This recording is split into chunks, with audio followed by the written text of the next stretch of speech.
The monitors flatlined. The most feared mob boss in Chicago was declared dead, his empire left to vultures. But they didn't count on Matilda, an overweight, overlooked maid who refused to let him go.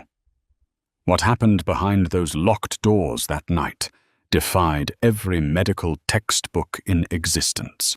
Gabriel Falcone was not a man who commanded respect. He extracted it.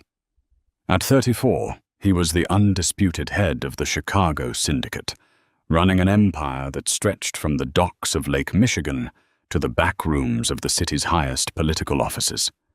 He wore custom Brioni suits, calculated his moves with cold precision, and possessed a stare that could freeze the blood of the most hardened criminals. In the sprawling, heavily fortified Falcone estate, located in the exclusive enclave of Highland Park, there were dozens of staff members. Among them was Matilda Higgins. Matilda was a 26-year-old maid, and she was invisible. Or rather, she was hyper-visible, but entirely ignored. Standing 5'4" and weighing close to 280 pounds, she was heavily overweight, a fact she was painfully aware of every second of the day. The other maids, sleek and gossipy, relegated her to the heaviest, most grueling tasks. The cartel soldiers who loitered in the kitchen mocked her openly, calling her names under their breath as she scrubbed the marble floors until her broad shoulders ached. But Gabriel Falcone never mocked her. 3 months prior, an arrogant underboss named Carmine Rossi had intentionally tripped Matilda in the grand foyer.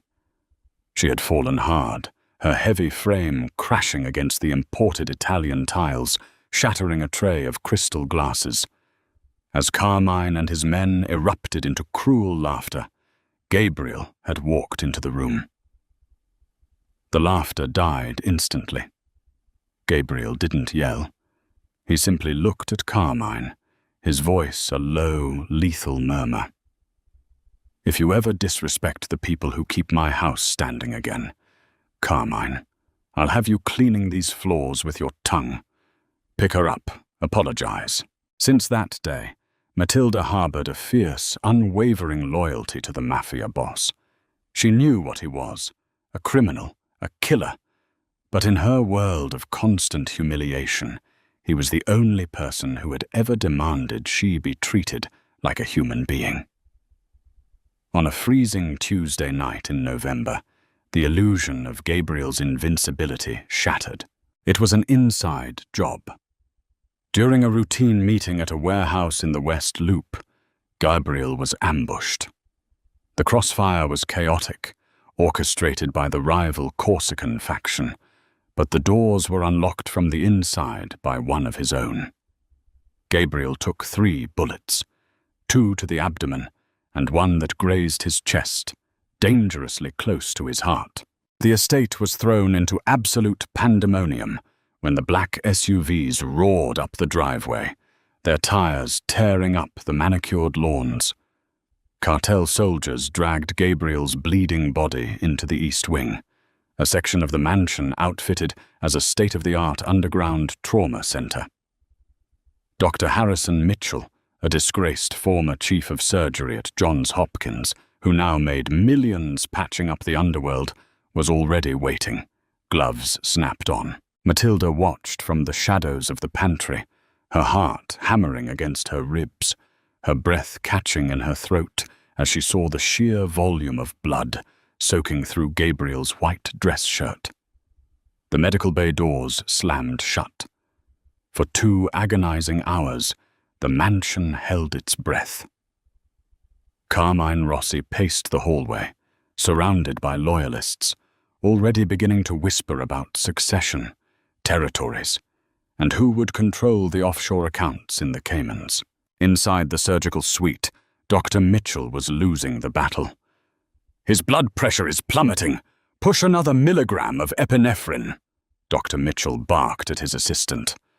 "Doctor, it's not just the blood loss," the assistant panicked, staring at the monitors. "The blood, it's not clotting right, and his core temperature is dropping abnormally fast. It's a neurotoxin. The bullets were laced. Mitchell swore violently.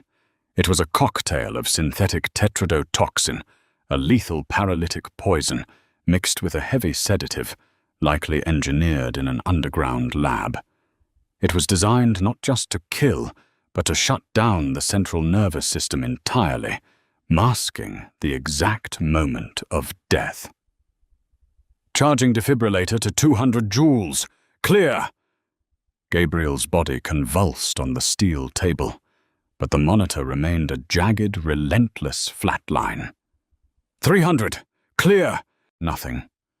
The high-pitched, continuous drone of the electrocardiogram echoed off the sterile white walls. Mitchell checked Gabriel's pupils with a penlight, fixed and dilated. His skin had already taken on the waxy, pale pallor of a corpse. He felt for a pulse at the carotid artery. There was zero resistance, zero flow. At 11:42 p.m., Dr. Mitchell pulled off his blood-soaked surgical mask. He looked at the clock on the wall, his face grim. Time of death, 11:42. Pack him up. I have to go tell the wolves outside. The medical staff disconnected the IVs, pulled a heavy white sheet over Gabriel Falcone's face, and turned the air conditioning down to 50 degrees to preserve the body until the discreet mortuary team arrived at dawn. When Dr. Mitchell stepped out of the doors and delivered the news, the mansion erupted. Not in grief, but in treacherous ambition. Carmine Rossi immediately assumed command, shouting orders, dispatching men to secure the armories, and demanding the estate be locked down. Gabriel's body was abandoned in the freezing medical wing, instantly forgotten by the men who had sworn their lives to him, now too busy fighting over his throne. By 2 a.m., the mansion was a war room of cigarette smoke, whiskey, and shouting men. The guards posted outside the East Wing had abandoned their posts to join the power struggle in the main dining hall. Matilda slipped out of the kitchen. She was wearing her oversized grey uniform, her face streaked with silent tears. She couldn't believe it. The man who had stood up for her, the man who possessed more life and terrifying energy than anyone she had ever met, couldn't just be gone. Her heavy footsteps made no sound on the thick carpets as she navigated the familiar, darkened hallways. She reached the medical wing. The heavy metal doors were unlocked. When she stepped inside, the blast of frigid air hit her instantly. The room felt like a meat locker. In the center of the room, under the stark, unforgiving fluorescent lights, lay the body of Gabriel Falcone, shrouded in a white sheet. Matilda approached the steel table, her large hands trembling. She gently pulled the sheet back. Gabriel looked like a marble statue. His lips were slightly blue, his skin icy to the touch. The trauma team had bandaged his wounds, but they had left his chest bare. A sob tore through Matilda's throat. "You can't be dead," she whispered, her voice cracking. "You're too strong for them. You don't get to die like this, left all alone in the cold." She placed her hand on his chest. It was freezing. The neurotoxin, combined with the extreme drop in room temperature, was rapidly freezing his tissues. He shouldn't be this cold, Matilda thought, her maternal instincts warring with the finality of the flat-lined monitors still sitting dormant in the corner. Nobody should leave this world freezing in a steel room. Driven by a desperate, illogical surge of grief, Matilda did the unthinkable. She climbed up onto the heavy surgical bed. The metal groaned slightly under her substantial weight.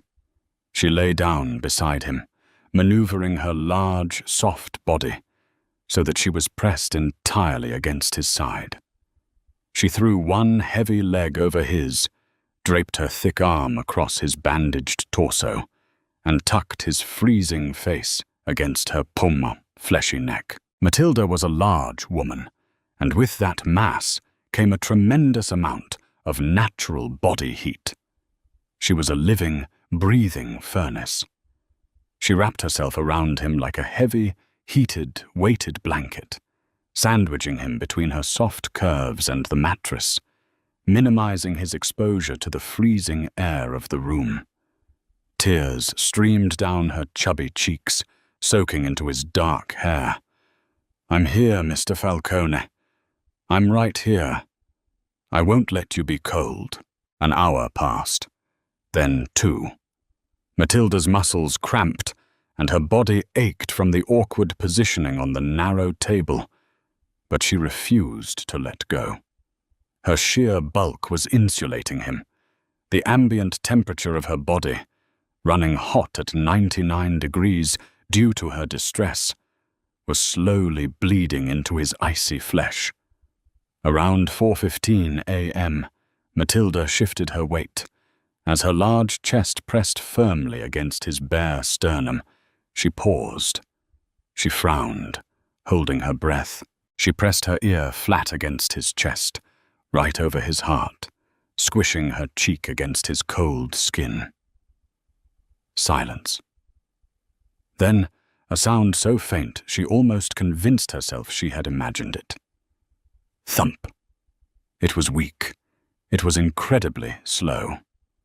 A full 60 seconds passed in agonizing silence. Thump.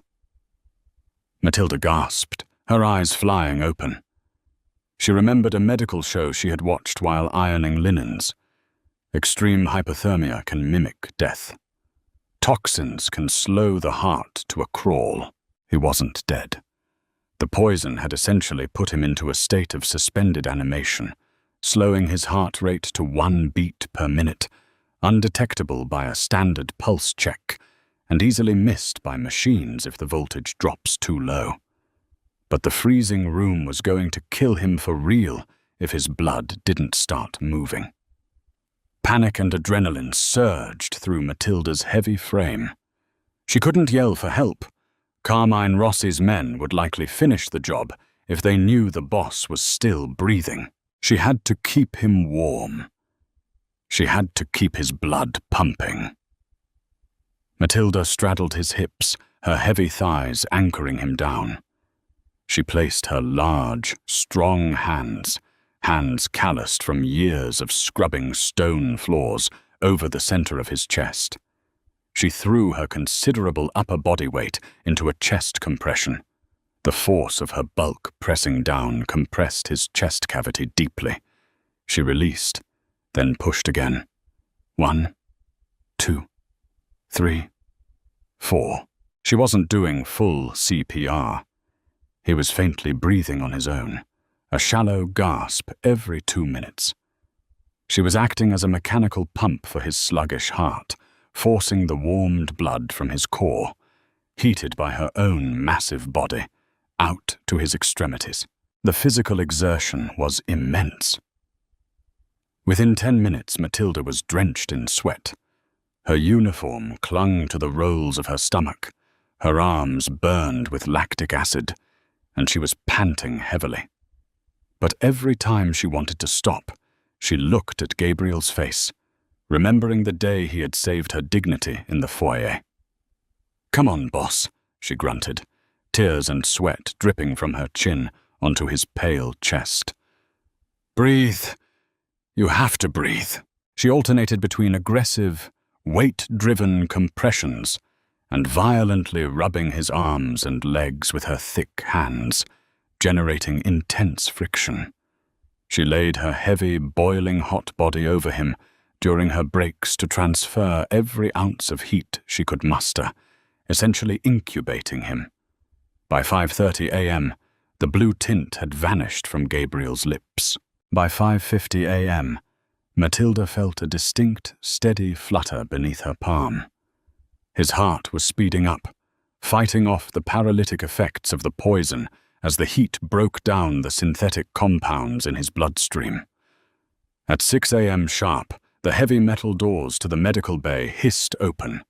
Carmine Rossi strode in, a smug, triumphant smirk on his face, flanked by Dr. Mitchell, holding a black body bag. "All right, Doc. Zip him up and let's get him out the back before the feds." Carmine's voice caught in his throat. The sight before them defied logic. The obese maid, drenched in sweat, her hair wild, was sitting atop the supposedly dead Mafia boss, clutching his shoulders. Before Carmine could draw his weapon, Gabriel Falcone's back arched off the steel table. A loud, ragged gasp tore from Gabriel's lungs, echoing like a gunshot in the sterile room. His chest heaved violently, sucking in massive amounts of oxygen. His eyelids snapped open, revealing eyes that were bloodshot, furious, and terrifyingly alive. Gabriel turned his head slowly, his lethal gaze locking directly onto a paralyzed Carmine Rossi. You're dead," Carmine whispered, taking a stumbling step backward. Gabriel coughed, a wet, rattling sound, and looked up at the exhausted, heavy-set maid who was still protectively hovering over his chest. He reached up, his hand trembling slightly, and placed it over Matilda's hand. "Not anymore," Gabriel rasped, his voice a graveyard whisper that made the blood run cold in Carmine's veins.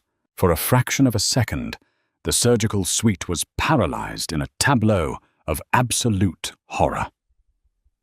Carmine Rossi stared at the steel table, his mind violently rejecting the impossible reality before him. The monitors were still dead. The room was a freezing 35 degrees, and yet Gabriel Falcone was sitting up, breathing, and looking at him with the promise of utter destruction. Dr. Harrison Mitchell dropped the heavy black body bag. It hit the linoleum floor with a sickening thud. "Kill him!"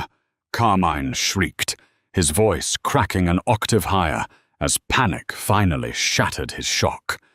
His hand flew inside his tailored suit jacket, his fingers frantically closing around the grip of his suppressed 9mm pistol.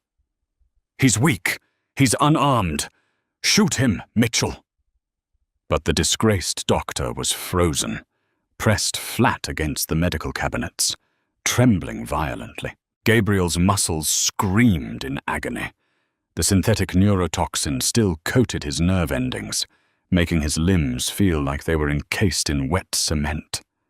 He tried to swing his legs off the table, but his body betrayed him. He was completely defenseless. Carmine drew his weapon, raising the barrel directly at Gabriel's chest. "You should have stayed dead, boss." Before Carmine could pull the trigger, a guttural, terrifying roar echoed through the room. It wasn't Gabriel, Matilda Higgins, running on pure, unadulterated adrenaline and primal protective instinct, launched herself off the surgical table. She didn't hesitate. She didn't think about the gun or the danger. She only saw the man who had treated her like a human being about to be murdered. All 280 pounds of her slammed directly into Carmine Rossi's chest. The physics of the collision were catastrophic for the treacherous underboss. Carmine, a lean and wiry man who relied on intimidation rather than raw strength, had no time to brace himself. Matilda's massive, soft body acted like a fleshy battering ram. The impact lifted Carmine completely off his feet. The gun discharged wildly into the ceiling, raining plaster down upon them as they crashed backward. They smashed into a towering glass cabinet of surgical supplies. The heavy glass shattered outward in a spectacular explosion of crystal shards, syringes, and saline bags. Carmine hit the floor hard, the breath completely knocked from his lungs. But Matilda didn't stop. She descended upon him with the full weight of her heavy frame, pinning his chest to the cracked linoleum. She grabbed his gun wrist with both of her thick, calloused hands, slamming it against the floor with terrifying, desperate force until his fingers spasmed and released the weapon. It skittered across the floor, coming to a halt near the metal leg of the surgical table. "Get off me, you fat cow!" Carmine wheezed, his face turning purple as he struggled beneath her immense bulk. He punched wildly at her ribs, his fists sinking into her soft flesh, but Matilda gritted her teeth, ignoring the stinging pain. She drove her heavy knees into his shoulders, effectively trapping him. Gabriel watched the entire brutal spectacle, his chest heaving. A dark, terrifying smirk slowly stretched across his pale face. "Mitchell," Gabriel rasped, his voice vibrating with lethal authority. Dr. Mitchell flinched. "Pick up the gun, Harrison. Kick it to me, now." Mitchell, realizing exactly which way the wind had just violently shifted, scrambled on his hands and knees. He scooped up the suppressed pistol and slid it across the floor. Gabriel's hand was shaking as he gripped the weapon, but his aim was dead center. He leveled the barrel at the struggling traitor beneath the maid. "Matilda," Gabriel said, his voice softening just a fraction, a stark contrast to the cold steel in his eyes. "Get up, sweetheart. You've done enough." Panting, her uniform torn and covered in Carmine's blood and shattered glass, Matilda slowly pushed her heavy body off the underboss, stumbling backward. Carmine gasped for air, clutching his bruised ribs as he tried to push himself up. He looked down the barrel of his own gun, straight into Gabriel's unblinking eyes. "Gabriel, wait, please, it was the Corsicans. They made me do it," Carmine begged, holding his hands up. "You unlocked my doors, Carmine," Gabriel whispered, the coldness in his tone dropping the temperature of the room even further. "And then you insulted my nurse." Pfft, pfft. Two suppressed shots echoed quietly in the medical bay. Carmine Rossi slumped backward into the broken glass, a dark pool of crimson expanding rapidly beneath him. He didn't move again. Gabriel lowered the weapon, his breathing ragged. He looked over at Mitchell. "Bring me a phone. Then fix my bandages. If I bleed out now, I swear to God, Harrison, I'll wait for you in hell." 10 minutes later, Gabriel made a single, raspy phone call to Lorenzo and Dominic, two captains in the syndicate whose loyalty was unquestionable, primarily because they hated Carmine Rossi. When the heavy doors to the medical bay opened again, Lorenzo and his heavily armed crew swept in. They took one look at the resurrected boss sitting on the table and the bleeding corpse of Carmine on the floor, and immediately dropped their eyes in absolute submission. "Clean this up," Gabriel ordered, his voice growing stronger by the minute as the heat returned to his blood. "Lock down the estate. Any man who swore loyalty to Carmine in the last 6 hours is to be taken to the docks and drowned. No exceptions." "Yes, boss," Lorenzo nodded instantly. "And Lorenzo," Gabriel added, gesturing with a bloody hand toward the corner of the room. There, shivering violently as the adrenaline left her system, stood Matilda. She had wrapped her thick arms around her large stomach, looking down at her scuffed shoes, terrified that she had overstepped her boundaries. She was just a maid, and she had just assaulted a Mafia underboss. "Prepare the master suite," Gabriel commanded, his dark eyes never leaving Matilda's face. "And tell the staff that Matilda no longer scrubs floors. From this second forward, you sound hard to She answers to absolutely no one in this city, except me." 3 weeks later, the Chicago syndicate had been brutally, surgically purged. Gabriel Falcone's near-death experience had triggered a wave of terrifying retribution. Rival factions were decimated, traitors were buried in concrete, and the Falcone empire emerged from the ashes twice as violent and completely untouchable. Whispers ran through the criminal underworld about the boss who had literally conquered death, a dark mythos that made Gabriel more feared than ever before. But inside the heavily guarded Highland Park estate, a different kind of transformation had taken place. It was a rainy Tuesday afternoon. Inside the sprawling master suite, a cavernous room of dark mahogany, velvet curtains and a roaring fireplace, Matilda stood awkwardly in front of a floor-to-ceiling mirror. She was no longer wearing the rough, oversized grey uniform. Instead, she wore a custom-tailored, emerald green silk wrap dress. It draped elegantly over her wide hips and heavy thighs, plunging slightly to flatter her large bust. The mansion's private stylists had styled her hair into soft, cascading waves and applied subtle makeup that brought out the warmth in her brown eyes. Yet as she looked at her reflection, Matilda's shoulders slumped. She still saw the fat, invisible girl. She saw the soft, rolling flesh of her stomach, the thickness of her arms, the double chin she constantly tried to hide. She felt like an imposter playing dress-up in a dead king's castle. "You're frowning." Gabriel stepped out of the adjoining study. He was walking with a slight limp, leaning lightly on an ebony cane, but otherwise he looked like a god of war. He wore black slacks and a black dress shirt, unbuttoned at the collar. He walked slowly across the thick Persian rug, his eyes locked onto her reflection in the glass. "I look ridiculous, Mr. Falcone," Matilda whispered, looking down at her manicured hands. I'm too big for clothes like this. I look like a stuffed sausage. The staff, they look at me in the hallways. I know what they're thinking." Gabriel stopped directly behind her. He didn't hover. He pressed his body firmly against her broad back, wrapping his arms around her thick waist. He rested his chin on her shoulder, looking at their joined reflection. "First of all, my name is Gabriel," he said, his voice a low, soothing rumble against her neck.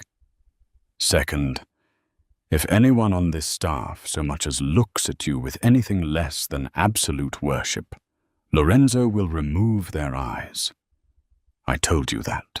"But they're right to stare," she argued, tears pricking her eyes. "Gabriel, look at me. I'm fat. I'm plain. I'm a maid.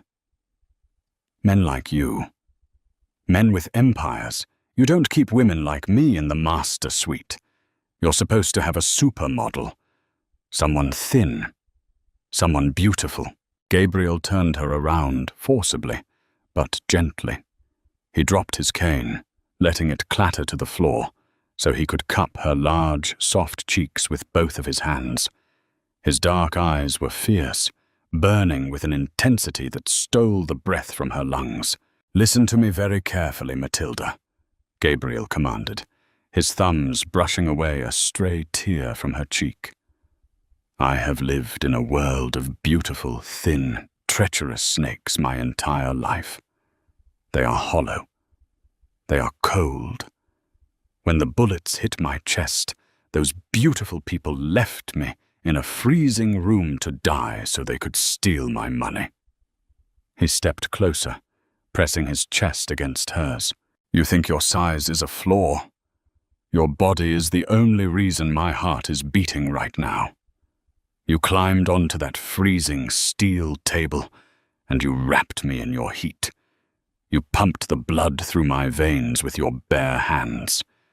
You used your weight to crush a man who was trying to put a bullet in my brain." Gabriel lowered his head, his lips hovering mere millimeters from hers. "I don't want a fragile porcelain doll, Matilda. I want the woman who dragged me back from the grave. I want your warmth. I want your strength. I want exactly how soft you are, because you are the only real thing in my entirely synthetic world." A sob tore from Matilda's throat as the years of deep-seated insecurities, the cruel taunts, and the feeling of invisibility shattered under the sheer weight of his conviction. Gabriel closed the distance, pressing his lips to hers. It wasn't a tentative kiss. It was possessing, consuming, and deeply reverent. He kissed her like a starving man who had finally found sustenance. Matilda's heavy arms came up, wrapping around his broad shoulders, pulling him flush against her curves. For the first time in her life, she didn't try to suck in her stomach or hide her bulk. She let him feel all of her, and Gabriel groaned into the kiss, his hands sliding down to grip her wide hips with possessive force. Over the next year, the legend of Gabriel Falcone evolved, but it was no longer just about his ruthlessness. It was about the untouchable Queen of Chicago. Matilda Falcone never lost her size, and she never lost her compassion, but she shed her invisibility entirely. She sat beside Gabriel at the head of the long mahogany table during syndicate negotiations, her presence a silent, heavy reminder of loyalty. Cartel bosses from New York to Las Vegas learned very quickly that to disrespect the boss's heavy-set wife was a guaranteed death sentence. She managed the legitimate fronts of the empire, funding hospitals and taking a quiet, aggressive pleasure in entirely buying out Dr. Harrison Mitchell's medical license, ensuring he never practiced medicine again. And every night, when the doors of the master suite locked, the most feared mobster in America surrendered his weapons, his empire, and his armor. He would bury his face in the soft, warm curve of his wife's neck, breathing in her scent, finding his absolute peace in the protective embrace of the woman who had refused to let him go cold into the dark. Did this heart-pounding mafia romance leave you breathless? If you loved watching Matilda rise from overlooked Maid to the untouchable Queen of Chicago, hit that like button right now. Share this incredible story of loyalty, survival, and unexpected love with your friends who crave real drama.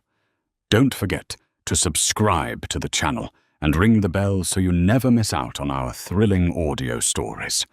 Drop a comment below. What was your favorite twist?